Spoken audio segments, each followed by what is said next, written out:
Dear Lord, we thank you for the blessings, the many blessings that you've given to us.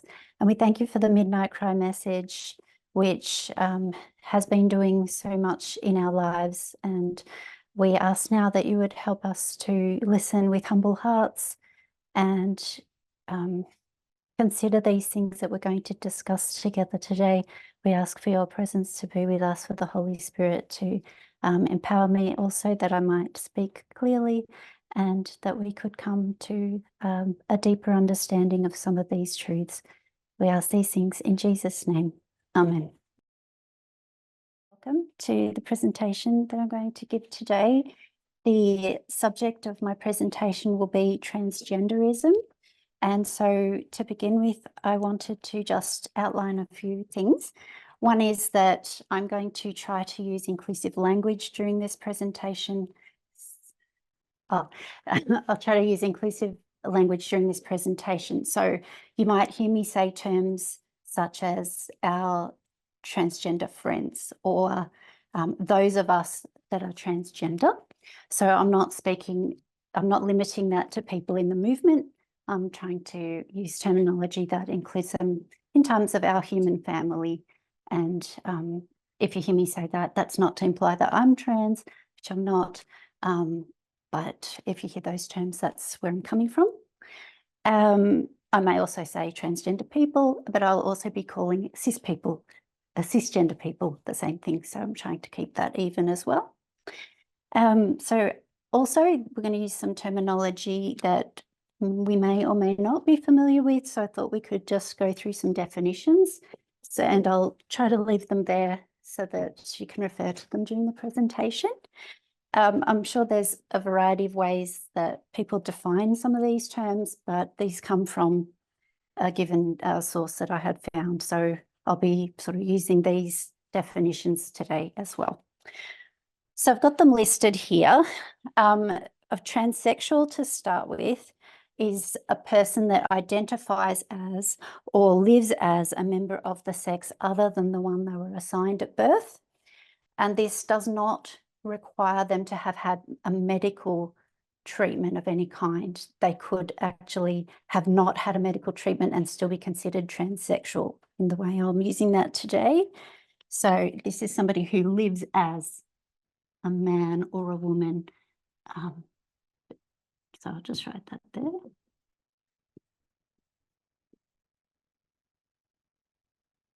Okay, transgender is an umbrella term. So that includes transsexuals, but it's also broader, and it includes people that are non-binary, people that are intersex, people that are drag artists and cross-dressers, and others as well. So we would call them transgender. It's a more of an umbrella term. Okay, so this includes other groups.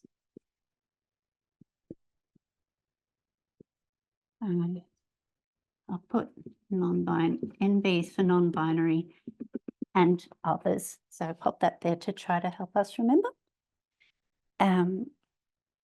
Cisgender and cissexual. So cissexual is a person that is not transsexual.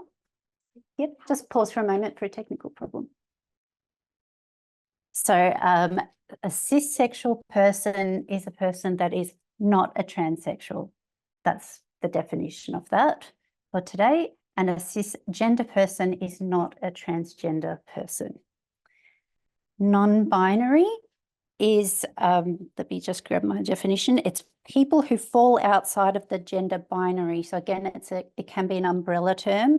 It can include people that are agender, as in they do not identify with any gender, but it also could be a bigender, somebody that identifies as bigender, genderqueer, and there are others as well. So that's non-binary. What will I write there? I'll just write, it could be agender, bigender,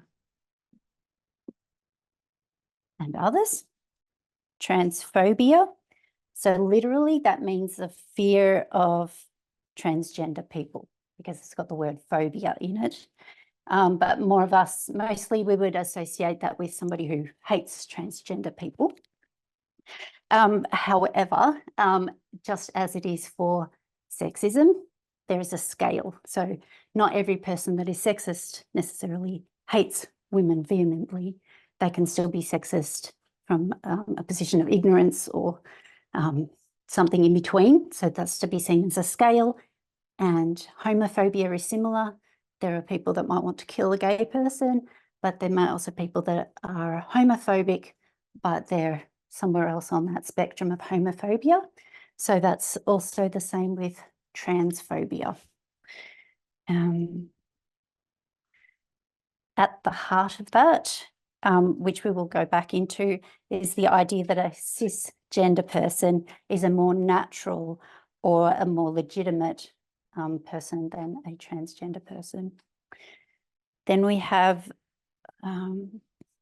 gender dysphoria. Wait, let me just put something here.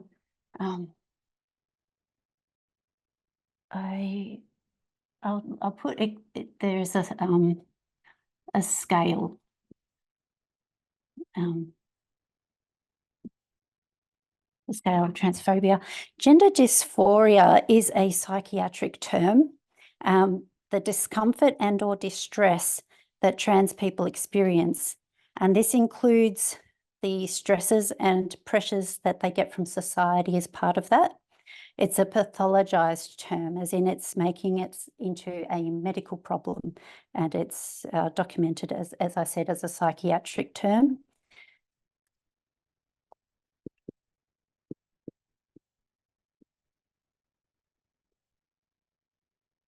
And gender dissonance.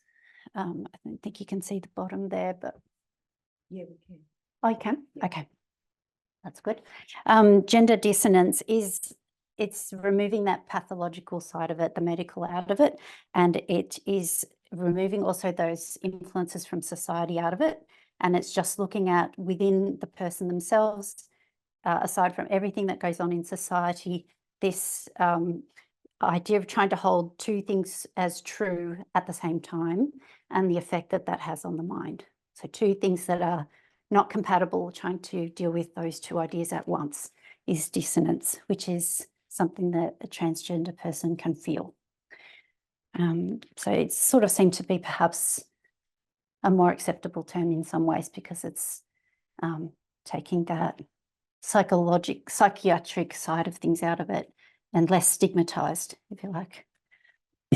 So that's our definitions. Next, I want to, also, I've got a list of our subjects for today. I'm not sure how many I'm going to get through. So we might only make it partway through these. And if we don't get all the way through, I'll save the rest and present the rest next time. So starting off here, I want to talk about bathroom panic. So it's a little bit of history, just to look at an issue to do with bathrooms. And I think when we go back to 2016, we might recall all the stuff going on in the news about transgender people being able to use bathrooms. And it was quite a big hyped up thing in the media. So just look at a little bit at some of the history of that. So 2014 is a key waymark for us, a very important year. We all know that we can list quite a lot of events that happened in 2014 that were turning points in the world. And this is also another major event. I guess perhaps it didn't look major on the surface, but it did escalate. And that was the Houston Equal Rights Ordinance. So it might remind people, it's that HERO Act that we've heard about. So that happened here. Houston is the place. ER, equal rights. O for ordinance, which is like a rule. And it's passed by the Houston City Council. So the city has made a rule. It's an equal rights rule. Why are they making that? Because the federal government has anti-discrimination laws too, but there was a gap in the federal laws and it didn't cover LGBT people in those. So in Houston, they said they're going to have a non-discrimination laws in their city, but they're extending that now to LGBT people. And so it's including different sexual orientations and different gender identities. So as a response, there was opposition to this and a fight back, what would you call it, like a backlash to this. Even though they had exempted religious institutions, a lot of people still felt that this was not allowing for their religious freedom, that they should be able to exclude LGBT people from certain services if based on their religious convictions. So what they did is they got a petition and they got many signatures on those and they submitted their petition. However, that petition was rejected. So they took them to court.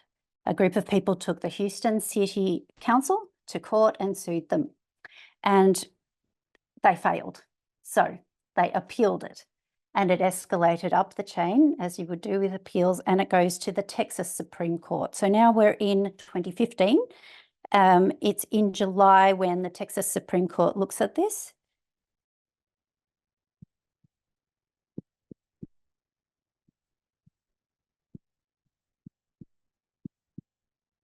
And, well, what does the Texas Supreme Court say? They ordered the Houston City Council to repeal this ordinance, or if they wouldn't do that, that it should be put as a referendum to the people. So that was the two choices. The next month is August. Houston City Council takes another vote. Shall we repeal this or are we going to let it stand? And they decided to let it stand. So that means it now is going to go to a referendum. Now, before this escalates too far, a poll indicates that 20% of the people are undecided about the issue. We had 45% of people in support of it and 36% opposed the Equal Rights Ordinance. So most people supported it. However, the opponents of this ordinance started to launch a campaign.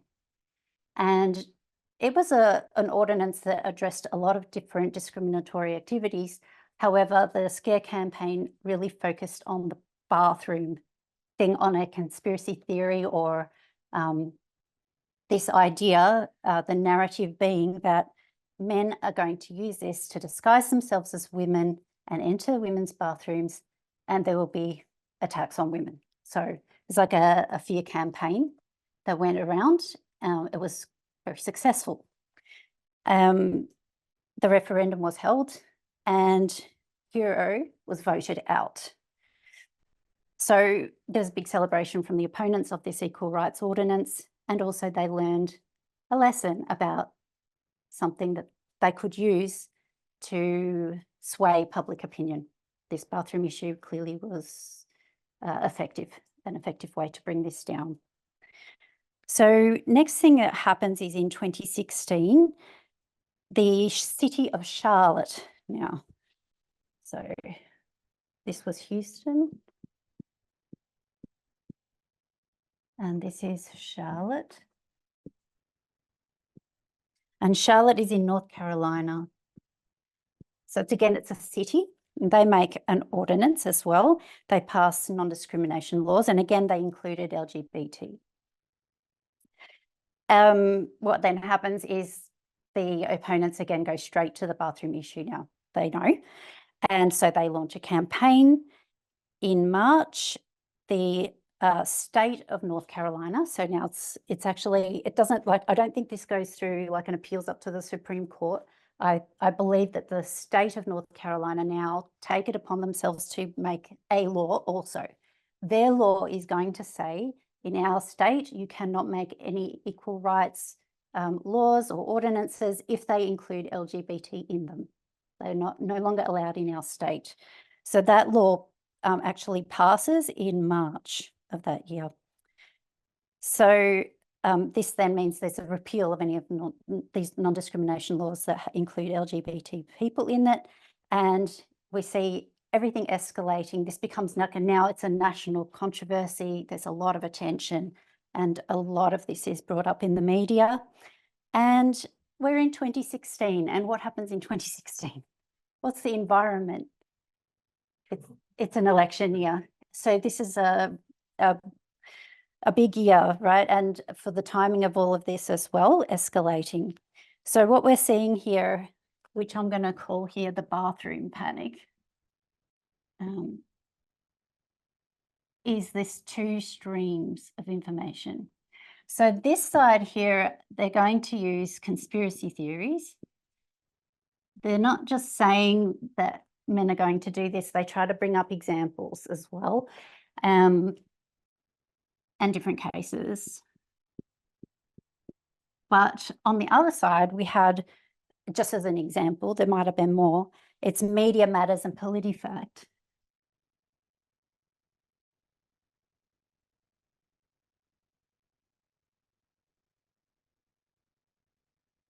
Okay, and these are fact-checking organisations. So they're going to look into some of the claims made in these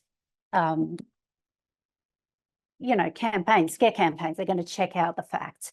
And what they come back with after they interview all the places that have actually instituted equal rights laws that include LGBT, they come back with almost, I think it actually is unanimous responses that we never saw any rise in attacks on women in bathrooms as a result of these. That's not actually true.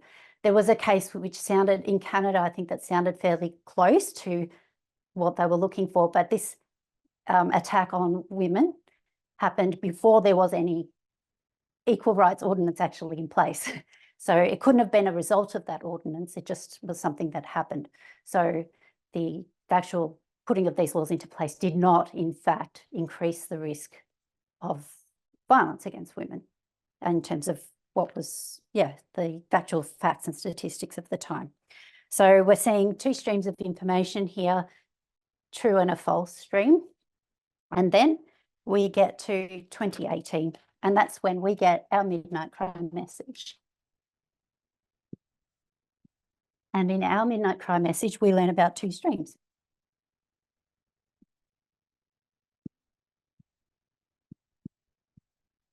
And God has been trying to free us from all of these unfounded conspiracy theories and fears, unjustified fears, and liberating us from those through an understanding that there are two streams of information and where we should go and how we should deal with information so that we can know what the truth is and not be frightened, but also not to have the wrong thinking as well on these issues. So when it comes to issues about transgenderism now, we understand that this is an issue that's a gender issue, which is why it's relevant for us to understand the role that two streams of information have played on us in terms of our thinking. So we've been saturated with wrong stream of information for a long time, but this message was to help us specifically with gender.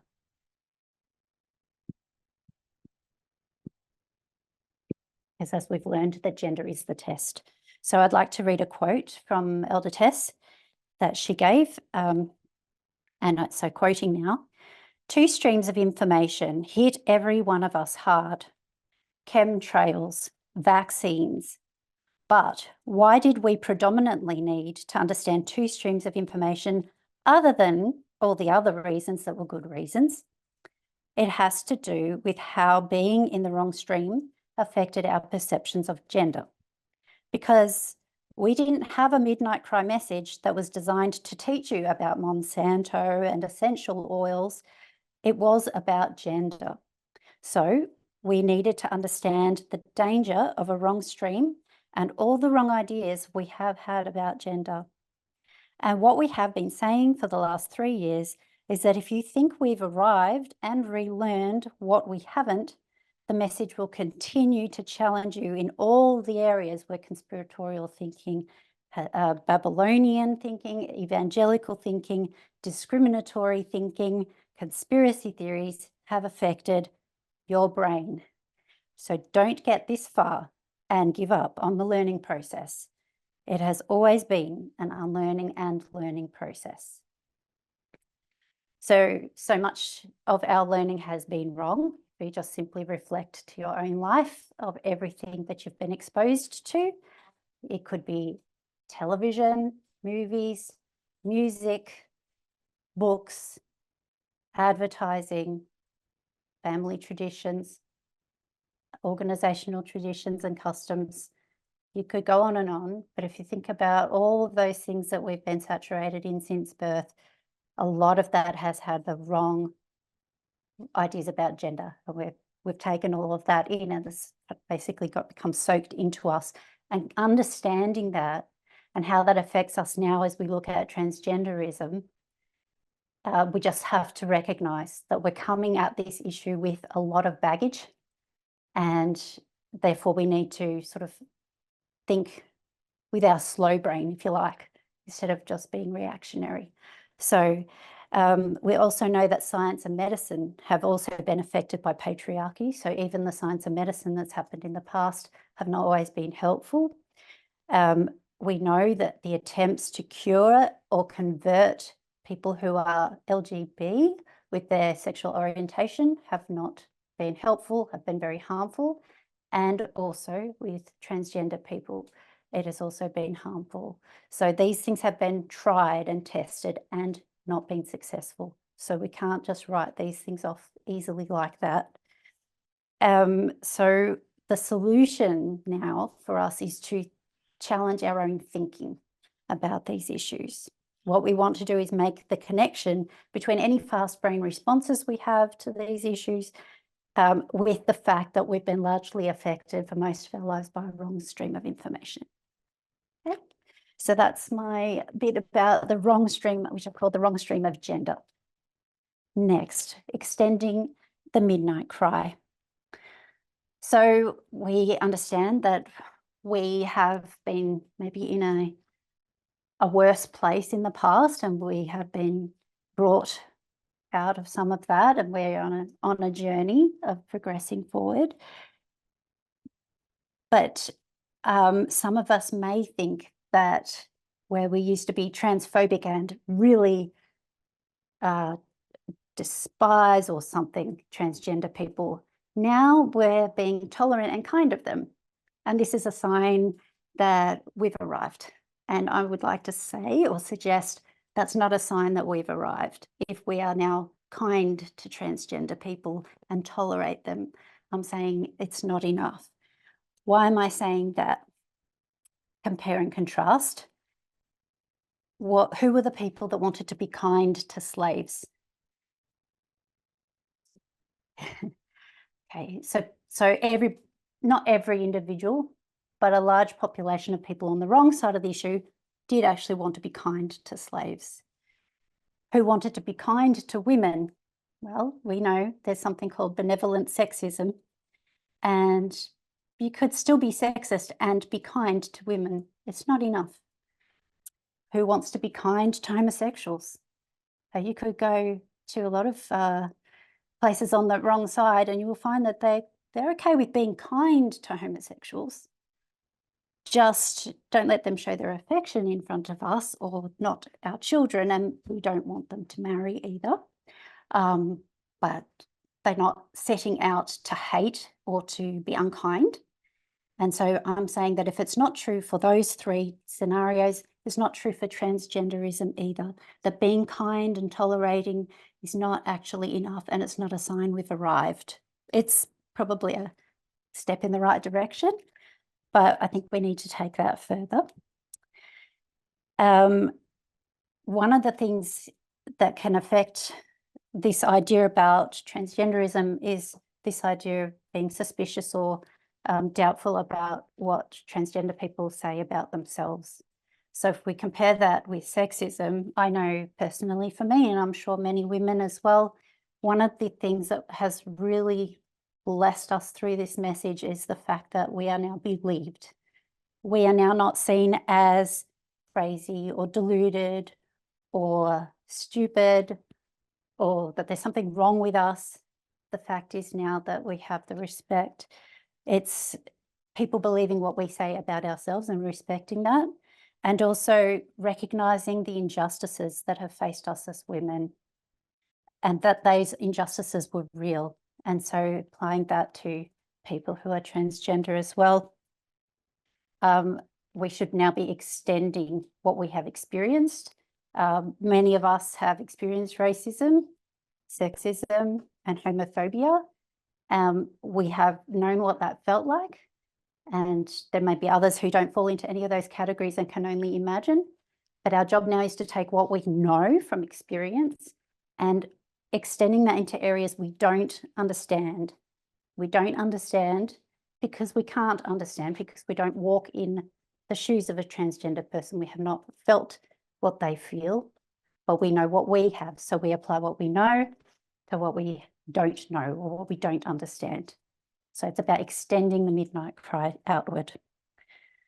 So with transphobia, there were three things that, when I looked up the definition of it, that they described. I'll just draw it down here. I think you can see. I see it as a bit of a dial here. You can dial it up or dial it down.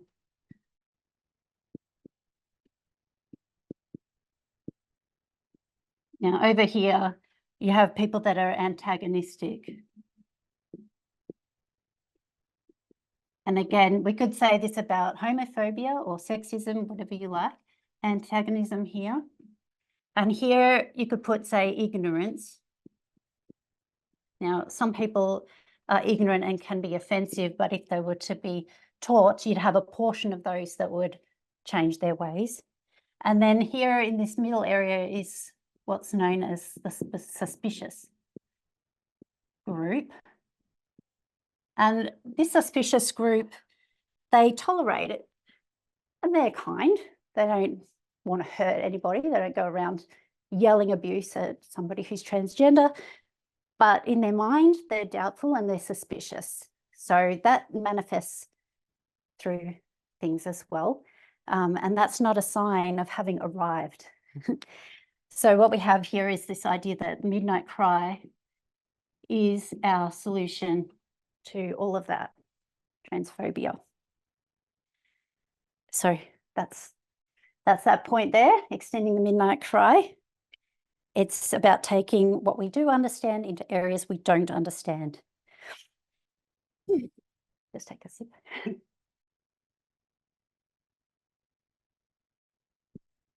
Okay. The next thing I'm going to talk about is from simple to complex.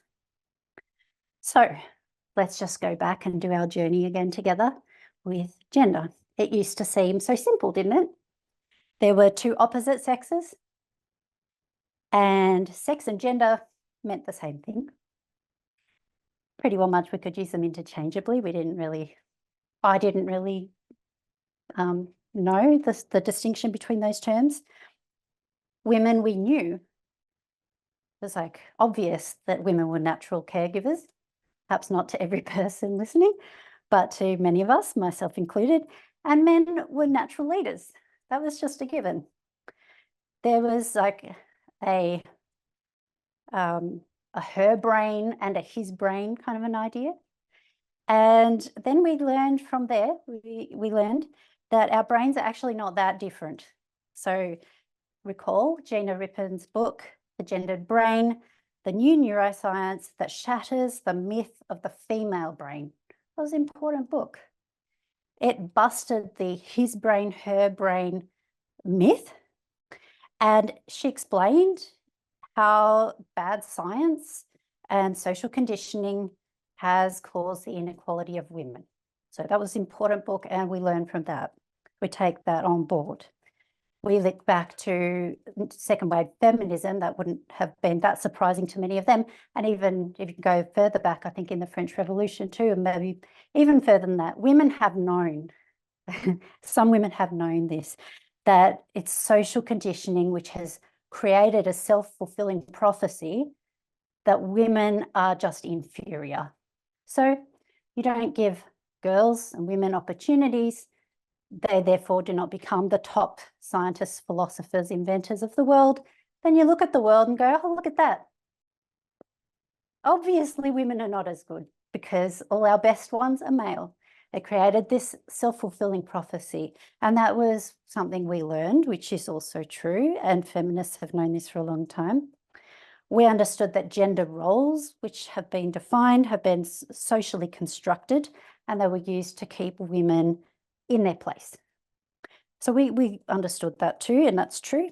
And feminists, even from back in second wave feminism, had been trying to break free from all of this gender roles, gender stereotyping, and train their children even to be raised to be able to explore whatever their passion was, and not to funnel them into certain directions based on their biological sex.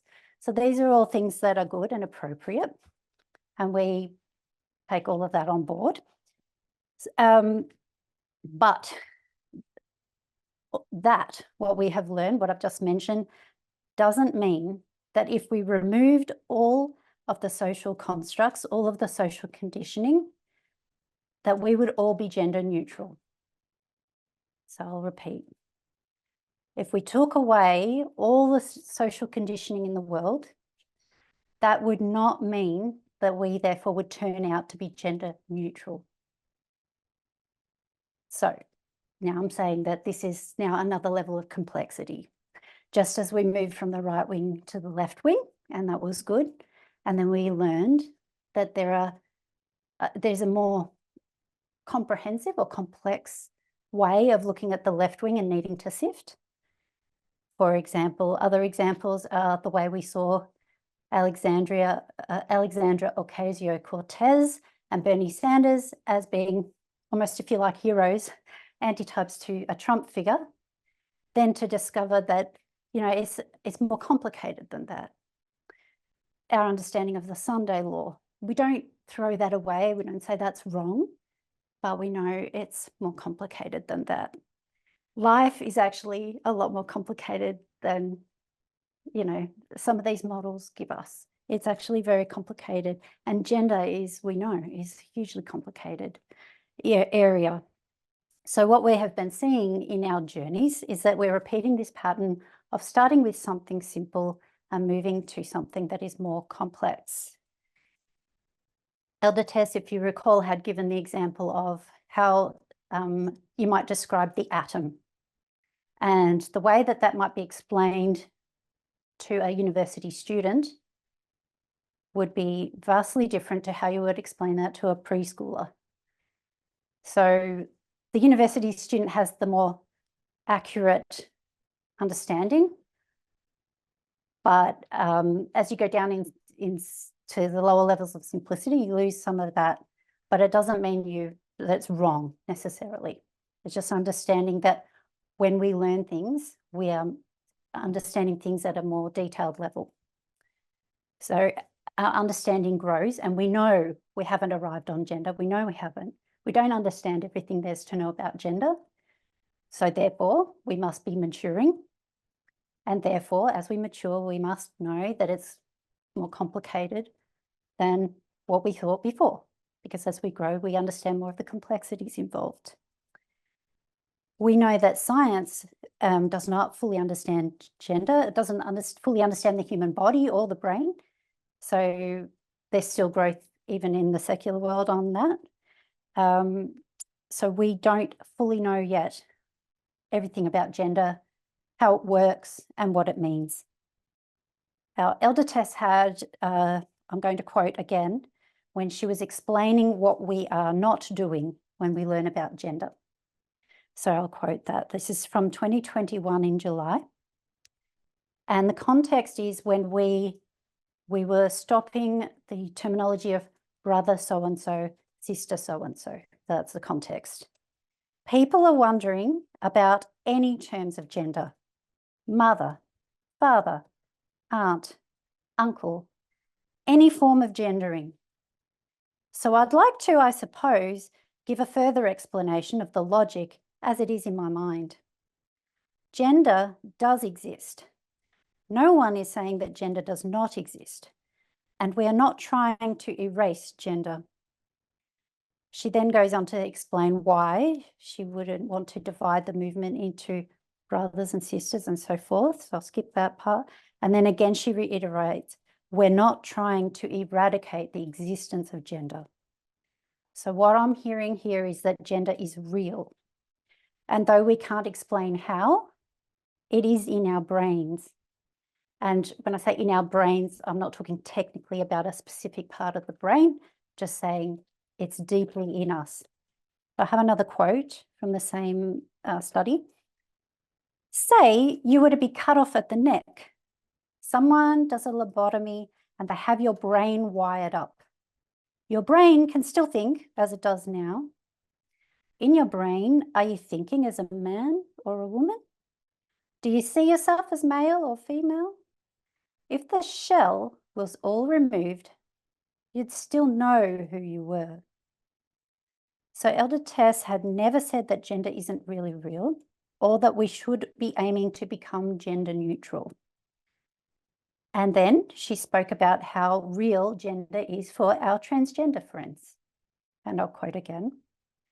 For a small minority of people, they're born in one shell, their biological sex, and as they grow, usually from a young age, they start to recognize that their gender identity, the mind, is not in agreement with their biological sex.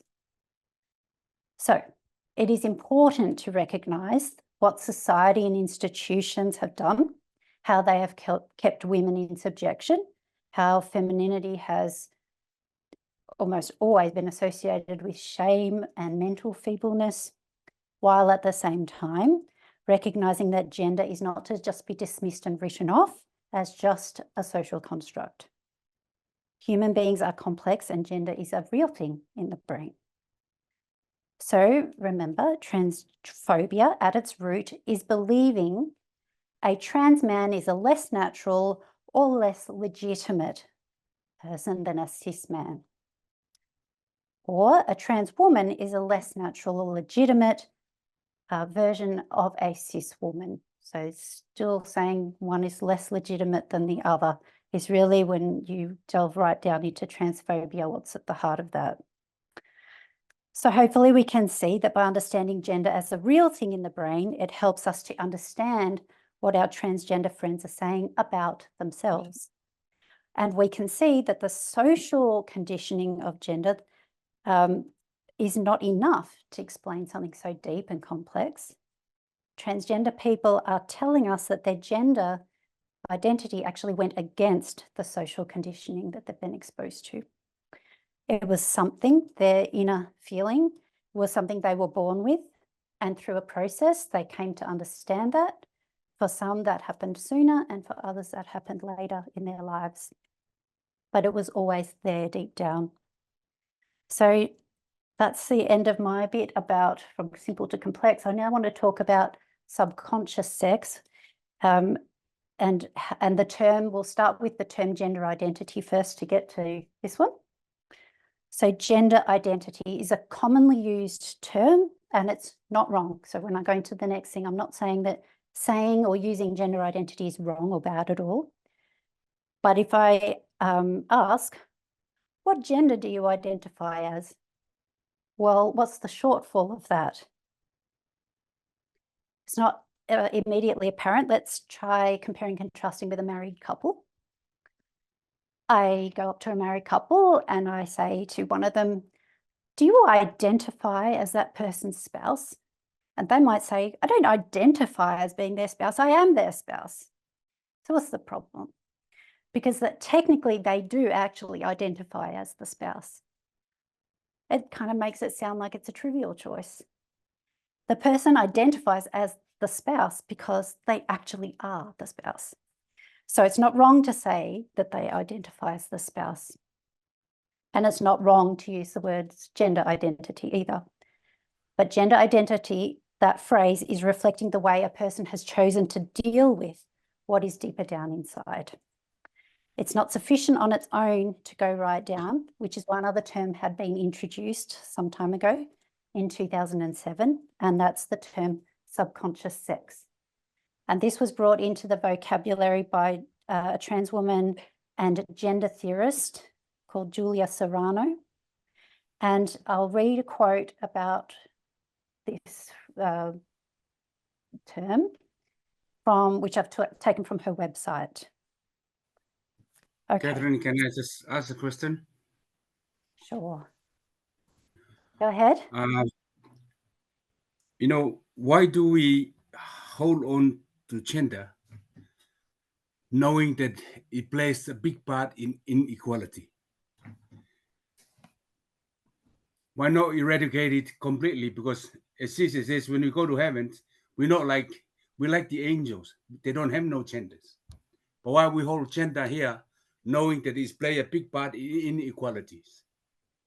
Okay, that's a big question, Molly, and I'm sure many of us are wondering similar things. So I would like to park that question and address that in our question time at the end. Is that okay? Okay. If you can Thank hold you. that question and not forget, and we can discuss that at the end, that's okay. Right, thank you. So I don't lose where I'm heading, if that's okay. All right, so here's the description of subconscious sex. Subconscious sex is a term I coined in Whipping Girl, the book, to describe an unconscious and inexplicable self-understanding regarding what sex one belongs to or should be. I felt the phrase was necessary to distinguish between these unconscious experiences and the more conscious way we make sense of such feelings. So the unconscious way is the subconscious sex, and the conscious way is gender identity. So if we can see the difference between the two. I purposefully used the word subconscious, which is ambiguous and rarely used in academic and research settings, to capture the vagueness of such feelings, at least as I experienced them, to avoid making it sound like I believe that they reside in a specific area or gene of a specific gene or region of the brain. And I intentionally used the word sex rather than gender to reflect the fact that for many transsexuals, including myself, Julia, the desire to transition is often driven by sex embodiment, i.e., aligning our subconscious and physical sexes. More so, or in addition to a sense of gender affiliation, as in belonging to and being recognised as a member of that sex and gender. I will finish this little quote and then we'll draw that up so it's hopefully easier to follow. I also argued that cissexuals also likely have a subconscious sex, but they tend not to notice or appreciate it because it is concordant with their physical sex, and therefore they tend to conflate the two. So what she's doing is actually, when she's looking at a cisgender person, which she has to imagine not being one, she's seeing in herself, she's got like two different things, what's in the mind and what the body looks like. And then she's seeing cisgender people who can't see that there's anything in their mind, probably because it's the same as their body and they just don't notice that there's anything different there. They're the same. So people blend the two together. That's what she's saying. So what the word here, actually probably don't need to draw it up. I'm not sure. Maybe I will. I'll just clean this.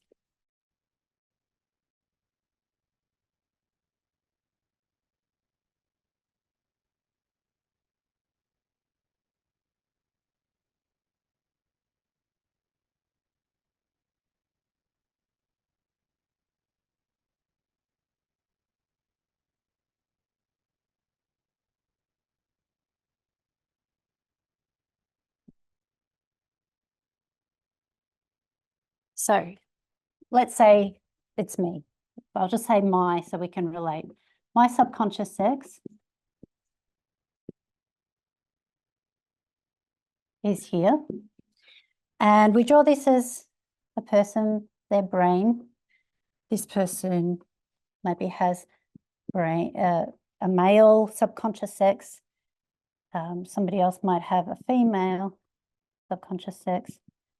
And somebody else might have a non-binary, which is a group of people having a...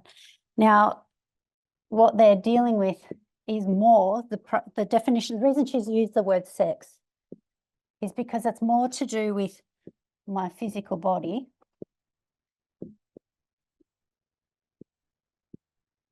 That's the number one priority here, or the number one issue, is that these are not aligned. Whereas if we were talking about gender, we can call it, say, gender affiliation. That's, let's say, being part of the group.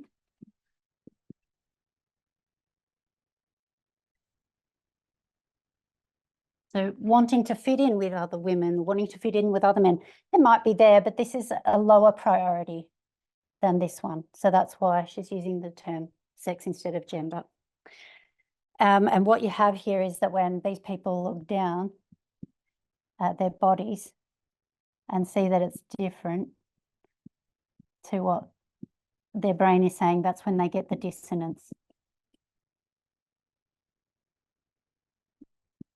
When they're looking at that and feeling that it's not aligned. So there's this feeling of these two conflicting thoughts that is creating stress and strain. In fact, she described it as a feeling of deep sadness because the body was not the same. She said the way it felt to her is like her brain expected her body to be female, but it wasn't. So for people who've only ever experienced concordance, that is, it's the same, it's hard to imagine how that might feel. So I wanted to share a story about a real, true psychological experiment that was carried out. And then I want to use that for us to compare and contrast a few things if we have time, and to examine this issue a little bit. I will warn everybody, it does mention suicide. It doesn't go into it graphically, but it will. It's also a very sad and painful story. So if you feel wobbly now or like might upset you, I just wanted to give that warning. But it's the story about David Reimer. So I'm not sure if anybody's heard about this experiment before. Yes? No? Some have, some haven't. So I'll draw a little family tree just so we get the names right as we go through, because there's a few name changes.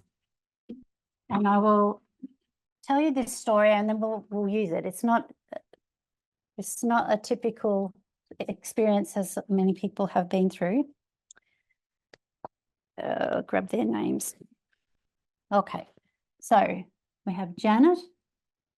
This is the Reimer family.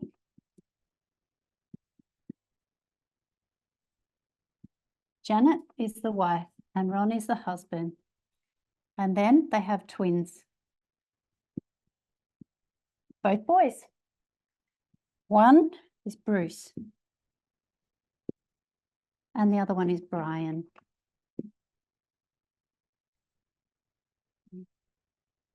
So I will read the story to you, which I got off the internet. There's Wikipedia pages, there's many things to do with this. It is fairly well-known story. So let me begin. For years, it was known in the medical community only as the John Joan case, a hugely controversial experiment.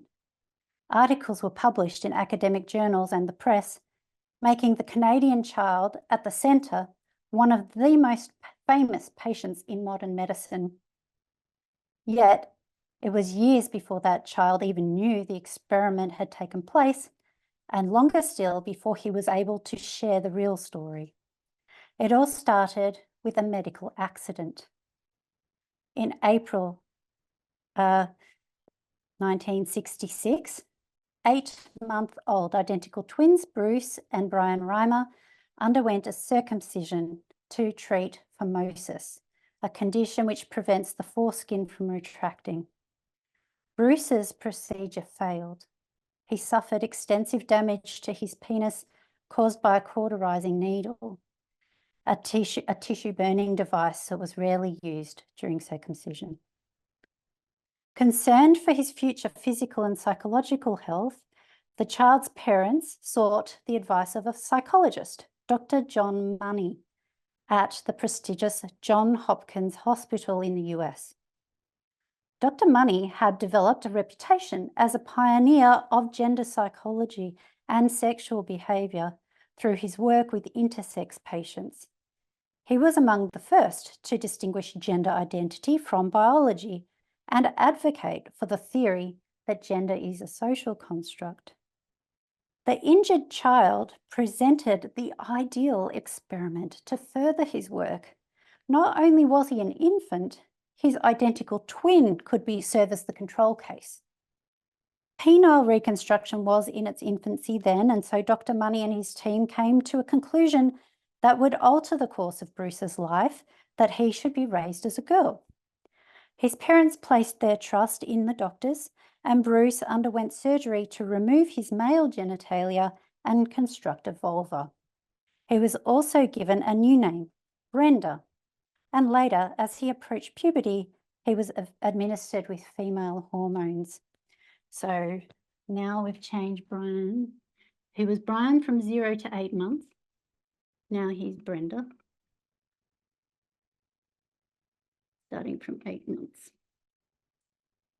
Bruce didn't have the damage, so he stayed as Bruce. All right.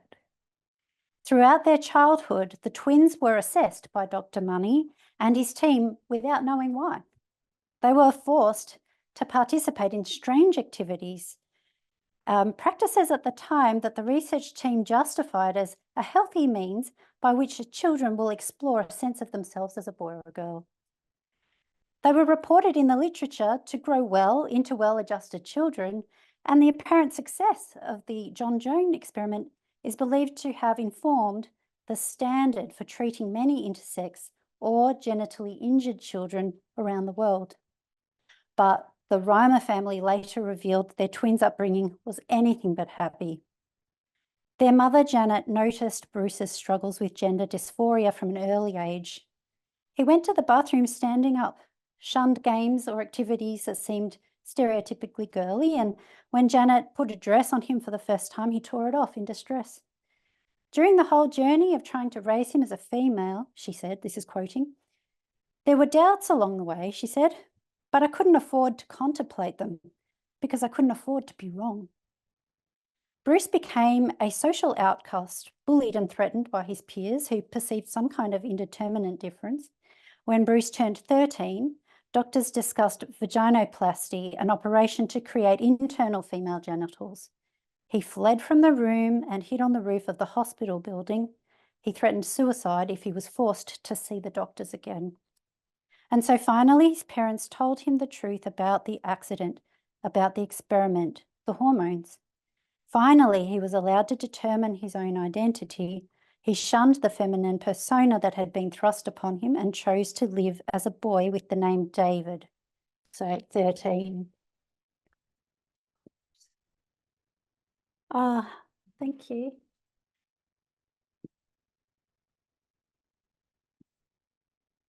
I was meant to help and not make it worse. I think I made it worse. Okay, thank you. All right, so no, not Brenda anymore. Now here's David. 13. Okay.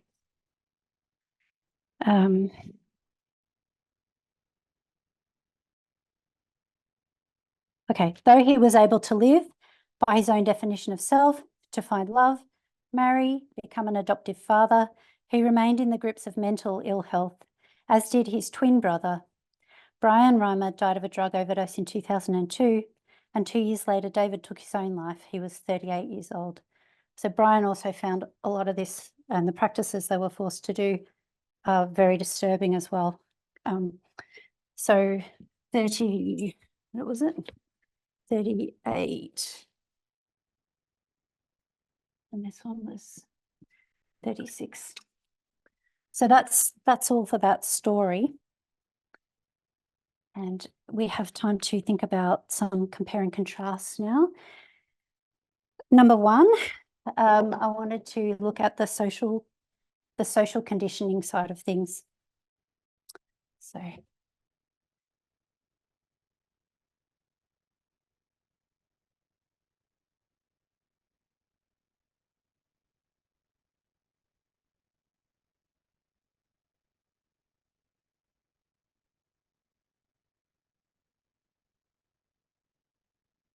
All right, so let's compare and contrast.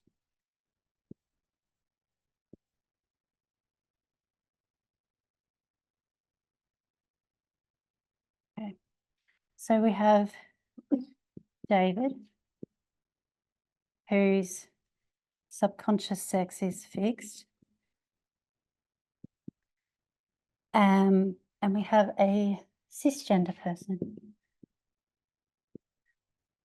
whose, if this model holds here, is subconscious also there, is fixed. However, this one here is, let's say, a different situation because this one is cisgender. I don't know what to say about David, except that he's similar sort of experience to what a trans person experiences in terms of the effects of all the social conditioning that they're exposed to. So us, not us, but the cisgender members of us are exposed to social conditioning that falls upon us. It doesn't make this be male or female in you. It doesn't cause that, but it affects you into the roles, the thoughts that you might have. It affects your behaviors and it produces inequality. Okay, so this here is the social conditioning coming upon a person and its output. So it's a thing. Now the same social conditioning is put upon a transgender person. They're exposed to the same pressures to be feminine, masculine, whatever that may be. But the outcome of that is dysphoria.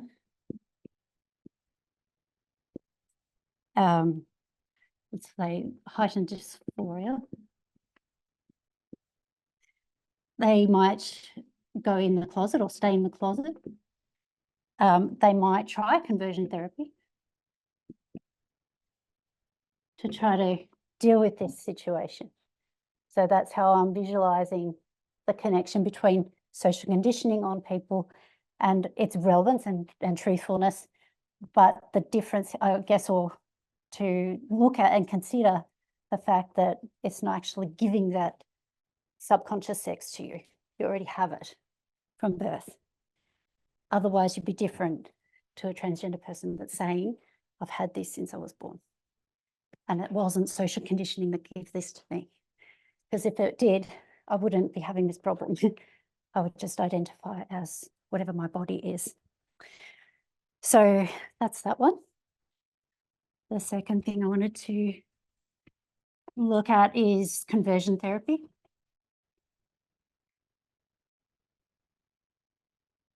Because did David go through conversion therapy? I think, yes, he kind of did, didn't he? They didn't call it that, but that's what they were doing. So you can compare and contrast that as well. So we know that, I'll just write the tapping and conversion.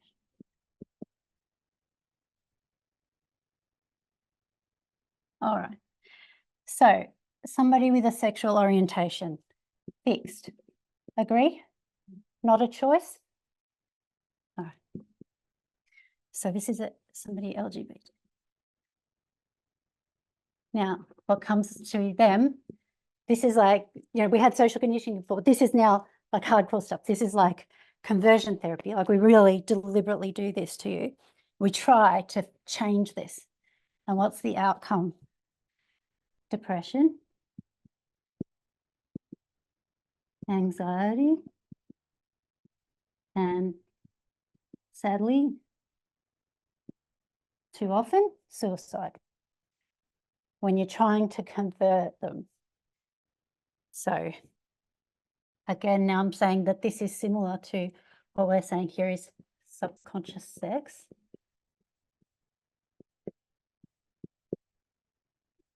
A trans person. You're going to subject them to conversion therapy. What do we expect to find? Same sort of result, and the statistics will back that up. And also now we just bring in David. who also had this fixed and this, which they didn't call it conversion therapy, they called it therapies, just therapies or something like that. They had this idea that he was a blank state. He's born gender neutral. So you can do this. You just put them under certain condition, and what's going to pop out is somebody who knows that they're female in his case. However, it didn't work out that way. And he experienced the depression and anxiety and suicide as well, sadly. The difference here is that this person, it's trying to match them with the body they were born with. And in this case, it's trying to match the person to a body they were not born with. That's the difference. But otherwise, it's a very, very similar situation. So we can compare and contrast that to just look at how do we actually see people that are transgender, and how do we understand and believe them? What they're saying is as real as what David would have said to you. And would we see them different or the same? Because it's actually very similar. So the statistics for conversion therapy, this idea as well, that if you get, so maybe you could argue, maybe with a trans person, it's a bit late because the social construct has already taught them they're meant to be a certain thing. And now, you know, maybe all of that's confusing. So if you get to them young, conversion therapy should be more successful. You get in early before any of the social conditioning's done anything. But the statistics show now the suicide rate and attempts at suicide for transgender people is already really high. But the statistics that was brought forth in 2019, when they studied a bunch of studies, that if you put a transgender person through conversion therapy, they will have attempts of suicide goes up more than double if you do the conversion therapy to them anytime in their life. But if you do it to them before they're 10, it's 4 times more likely that sometime in their life they will attempt suicide. So actually getting to them younger, it's worse. So can't use that logic to prove that getting in young would be the solution. Okay, now the last one I want to compare and contrast is our reaction, examining how we respond when we hear the story about David compared to how we feel when we think about somebody we might see or bump into that's transgender. Maybe we know them well, I don't know if you do, but at the least, I think most of us would encounter somebody who's transgender in a public place. And do we have the same level of sympathy for them as we would if we knew they were David? So I'll just draw that up as well. Our reaction. Now we're looking at our own mind. So this is David. And this is somebody else who's transgender. All right. So how do you feel when you think about David's situation? Do you feel it's like relatable? You could sort of understand. You can understand why he might struggle, because he's born a boy and then the fiddle with his body didn't tell him, and then he discovers this is what's happened. I can relate to that. Like I can sort of put myself in those shoes. So I say it's relatable. It's understandable. You can sort of understand why he might feel something's amiss. I think it's believable. You can believe why he would say, like when he says, I've always known I was male, you go, yeah, because he was, right? Also, it's tragic. I can see from the responses of people here, we all see this as a really tragic story, like we really feel it. And there's no disgust. I mean, does anybody feel any disgust at David? I don't think any of us do. So I'm not going to fill these in here, but just compare and contrast your reaction, your response, how you feel about another transgender person who you can't you can't go to with a story about somebody did something when they were 8 months old. Don't have that story. Do you react the same way or do you react differently? And somebody might say to me, well, of course I do, because this one has an explanation and this one doesn't. This one, I don't understand the science. There's no science to explain what is it in their brain that they feel they know, this subconscious sex. I don't have the science to explain it. Whereas with David, we do. But I would say, no, you don't. Don't actually have the science. How did David know? Does anybody know? I mean, he was 8 months old. He was really little. He didn't know. Nobody told him. How did he know? Or maybe he wouldn't have said no straight away. Maybe he would have been just like, I feel something's wrong. Like, I have this thing. And then eventually it's like, oh, that's what it was. I understand now. But how did he know? Can science tell us that? Science can't tell us that. So I'm going to say there's actually no science to explain that part of it. We can explain some of the story. And because most people that are born with a physical male body, most of them do have a male subconscious sex, statistically speaking. So odds are there's going to be an issue, but we don't have the science to really explain how he knew deep down inside it was male. But yet we still feel it's fair. Like, you don't blame him. So that's just some things to consider there. What we want to do is apply the same kind of legitimacy that we offer him to a transgender person, trying to get that thinking and now apply it to something we just have trouble understanding. We just don't experience that. We can't ever really know.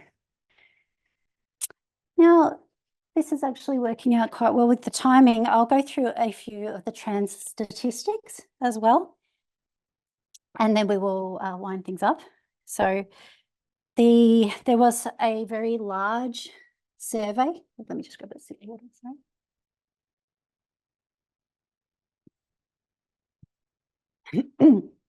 So now and then they do a survey of transgender people in the United States. There was one done before this one.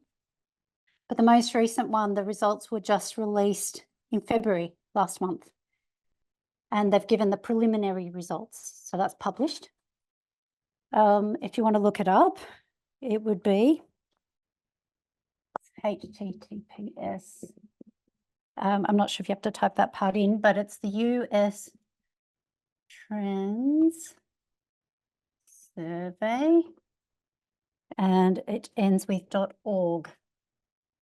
So if you want to look that up, there are other statistics in there that you can look at. It's not overly long, and they've got some charts and graphs that make it easier.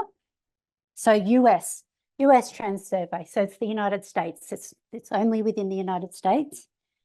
And how many people do you think was in their sample size?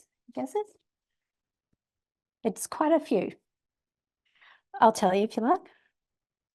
92,329. That's their sample size. Okay, so when we look at the statistics, we're looking at a large number. Now, out of them, if any of them have said that they have lived at least some of their time in a different gender than the one they were assigned at birth, that is to say, they've been through gender transition. And like I said before, it doesn't always require medical intervention. This is, they've lived as male or female. Then 94% of them report that they were more satisfied with their life, 94%. For those who have been receiving hormone treatment, they reported that they are more satisfied with their life 98% of the time. And for those of them that have had at least one form of surgery for their transition to align, like we said, their physical body with their subconscious sex, 97% of them are more satisfied with their life as a result of that surgery. So in the survey, if you look at it, they have now divided those people that are more satisfied into a little bit more satisfied and much more satisfied. But if you group them together, that's what you're getting, all in the 90s, that bringing the outward into alignment with the inner is hugely more effective for them than to try to change their inner to match their outer. Try to change their inner to match the outer, you end up with depression, anxiety, and suicide. You try to change the outer to match the inner, you get over 90%, 94, 98, 97%, they're more satisfied with their life. They're telling you about themselves. And like we all know, we want to be believed when we talk about ourselves. Worst thing for a woman is to have a man tell you what it's like to be a woman, or a white person to tell you what it's like to be a coloured person. They can't know. So we have to listen. There's a lot of them, a lot of people to be writing off as mentally ill if you're going to do that. So there's some of the statistics. The report will also tell about their family, schooling, health, safety, how they experience all of those things. So you're welcome to look all that up. I focused on this part because we've been talking about the body and the subconscious sex. So that was relevant. So now I'm just going to review. Bathroom panic. The relevance to that. We had 2 streams of information. It was effective. It worked. Recognizing that we have been subjected to a wrong stream of information for most of our lives, especially concerning gender. So it's no surprise that we have basically been imprisoned, if you want to put it this way, and God is liberating us from that. It's not just us that are getting liberated, but it's making a movement which is going to provide more equality to people. So it helps transgender people also, not just those of us that are cisgender. So that's those 2 points really, the wrong stream of information. Extending the midnight cry is about applying what we do understand to things we don't understand. So we already recognize we have some biases and we're going to have fast brain reactions, yes, but we have to use the midnight cry, what we've learned from that, and extend that out. Simple to complex, I was trying to walk us through how we used to see gender, very, very simple, basic model. Then we understood some more, and now we're understanding some more again. And that when we're looking at transgender people, we can't just dismiss everything that they feel as a result of what society is pushing on people. You can't just dismiss them that way. Otherwise, you're saying that what they're feeling is just constructed somehow and it's not really real. And then you're undermining them without, maybe not intentionally, but that's how it ends up happening. Subconscious sex. So we talked about the different terms between gender identity and subconscious sex. So you would have somebody that has a subconscious sex, then perhaps they come to understand that about themselves, then they choose to identify as that, like they're going to go, yep, I get it now. I'm understanding now what this thing is in my mind. So they're going to identify with it. But if we just think of it as gender identity only without the subconscious sex, it sounds sort of shallow, like you could pick and choose. This is what people say in public, isn't it? Like, oh, anyone these days can pick whatever they want to be. And choose to be a dog if you wanted to. That's misses the whole concept that there's actually something really fundamental beneath that. David Reimer, we spoke about that, and the reason I gave that story was to just help us examine our own thinking and to use it as a tool to compare and contrast, because maybe we could relate a little bit more to David than we could to a transgender person that has been struggling with that without some sort of a surgery thing to, disturb that.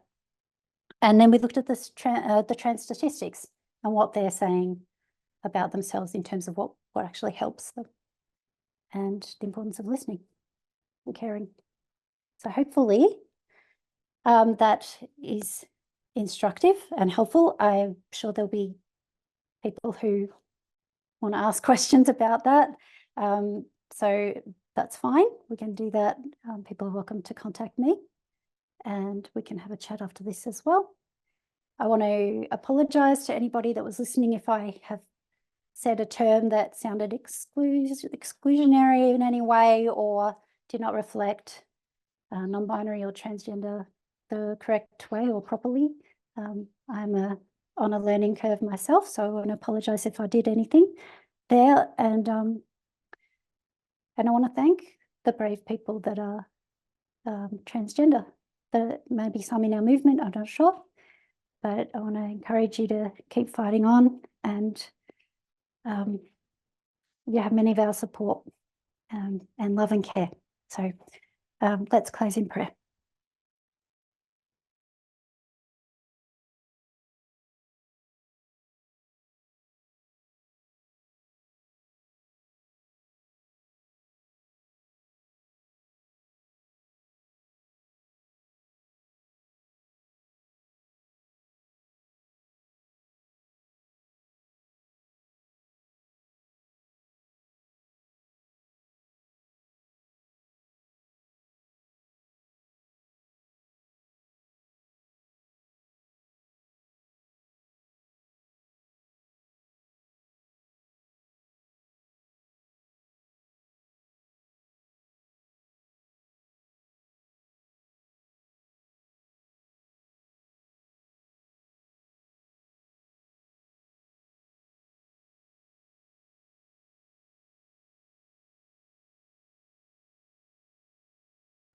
Our dear Lord and Saviour, we thank you for the Midnight Cry message and the way it is so powerful to liberate us from conspiratorial thinking, from the conspiracy theories that we have had, and the way it's exposed to us our own biases and our own difficulties that are in our own mind, which then we might inadvertently harm other people that you love. So we pray that you would continue to soften our hearts and help us to just think slowly and carefully about these things with an open mind. And as we have discussions and continue to wrestle, perhaps we will come to a clearer understanding than I've given today. I've only been able to shed a little bit of my understanding of these things, and I'm sure that there are things that need to be refined there too. And as we continue to move forward, I pray that you would help us to really treat people equally with the respect and dignity that they deserve, so that we can reflect your character and your kingdom. I pray these things in Jesus' name. Amen.